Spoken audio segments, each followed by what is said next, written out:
নমস্কাৰ, আশা কৰোঁ সকলোৱে ভালে আছে। আজি চেক বাউন্সৰ ওপৰত এটি ভিডিঅ' লৈ আপোনালোকৰ সন্মুখলৈ আহিলোঁ। আশা কৰোঁ ভিডিঅ'টি চাই আপোনালোকে অকণমান হ'লেও উপকৃত হ'ব।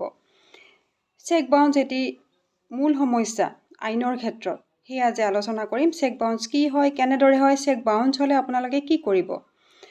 ধৰক আপুনি কাৰোবাক টকা ধাৰে দিছে, তেওঁ আপোনাক চেক দিছে, আপুনি চেকখন লৈ পেলাই বেংকলৈ গ'ল, কিন্তু বেংকে আপোনাক ইনফৰ্ম কৰিলে যে আপোনাৰ চেকখন বাউন্স হৈছে।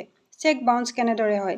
যদি একাউণ্ট হোল্ডাৰৰ যি চেকত ছিগনেচাৰ দিছে, সেই ছিগনেচাৰৰ লগত তেওঁৰ বেংকত দিয়া ছিগনেচাৰটো মেটচ নহয়, নিমিলে। যদি তেওঁৰ একাউণ্ট ক্ল'জ হৈ আছে, যদি তেওঁৰ একাউণ্টত টকা নাই, তেতিয়াহ'লে আপোনাৰ চেকখন বাউন্স হ'ব। বাউন্স হ'লে আপুনি কি কৰিব? চেক বাউন্স হোৱাৰ দিনাখনৰ 1 মাহৰ ভিতৰত আপুনি তেওঁক লিগেল ন'টিচ পঠিয়াব। তাৰপিছত আপুনি 15 ডেজ ৱেইট কৰিব লাগিব। সেই 15 ডেজৰ ভিতৰত যদি তেওঁ আপোনাক কেছ টকা দিয়ে বা তেওঁ আপোনাক এখন প্ৰপাৰ চেক দিয়ে, তেতিয়াহ'লেতো আপোনাৰ প্ৰব্লেম ছল্ভেই হ'ব। আৰু যদি তেওঁ তেনে নকৰে, তেতিয়াহ'লে যদি তেওঁ ৰিপ্লাইও দিয়ে আৰু সেই ৰিপ্লাই আপোনাৰ ছেটিছফাই যদি নহয়, আপোনাৰ মনোপুত নহয়, তেতিয়াহ'লে আপুনি তাৰপিছত 1 মাহৰ ভিতৰত আদালতত গোচৰ কৰিব লাগিব। চেক বাউন্সৰ ক্ষেত্ৰত এই 3টা টাইম লিমিটেশ্যন ভেৰি ইম্পৰ্টেণ্ট। এই 3টা টাইম লিমিটেশ্যন মনত ৰাখিব।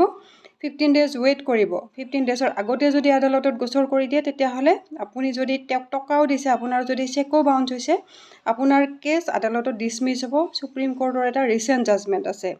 এইবিলাক কথাত জনাটো অত্যন্ত দৰকাৰী। কাৰোবাৰ চেক বাউন্স হ'লে অবভিয়াছলি আপোনালোকে আপোনাৰ এনগেজ এডভোকেট থাকিব, কিন্তু আপোনাৰ যদি নিজাববীয়াকৈ ইমানখিনি নলেজ থাকে, মূল কথাখিনি যদি আপুনি জানে, আপুনি বহুত উপকৃত হ'ব বুলি মই আশাবাদী। আৰু সেইবাবে আপোনালোকৰ সুবিধাৰ বাবে মই নতুন নতুন ভিডিঅ' কিছুমান লৈ নতুন আইনৰ বিষয় লৈ আপোনালোকৰ মাজত আহি থাকোঁ।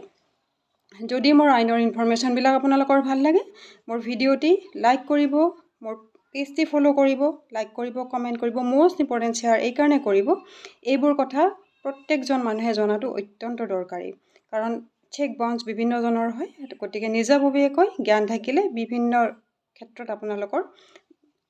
বহুখিনি আপোনালোকৰ সুবিধা হ'ব। আজিলৈ এইখিনিয়ে। আকৌ আহিম নতুন ভিডিঅ' লৈ আপোনালোকৰ মাজত। আজিলৈ ধন্যবাদ।